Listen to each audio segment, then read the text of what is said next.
నిజంగా వరలక్ష్మీ వ్రతం చేసుకోవాలని తాపత్రయం ఉంటే ఆ రోజు పొద్దున్న చేసేస్తాను అనకు. 4 రోజుల ముందు చదువు. అసలు ఏమేం కావాలి? దీపం, ఒత్తులు, ఆవు నెయ్యి లేదా నువ్వుల నూనె రాయి.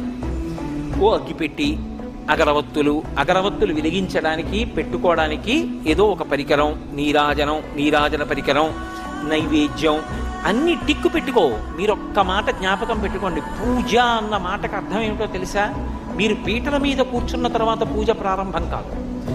పూజ బాగా జరగడానికి మీరు ముందు చేసేటటువంటి సాధన అంతా పూజే. పూజ చేసుకోవాలి తొందరగా. అన్నీ స్నానానికి వెళ్ళాను అనుకోండి, స్నానం పూజ ఎందు అంతర్భాగం అవుతుంది. నేను తొందరగా తెమలాలి, అందుకు పేపర్ చదవను అన్నాను అనుకోండి, ఇప్పుడు పేపర్ చదవకపోవడం పూజ ఎందు అంతర్భాగం అవుతుంది. పూజ తర్వాత చేద్దామని పేపర్ చదివాను అనుకోండి, పూజకి భంగం అవుతుంది. అందుకే పూజ చేస్తూ ఏం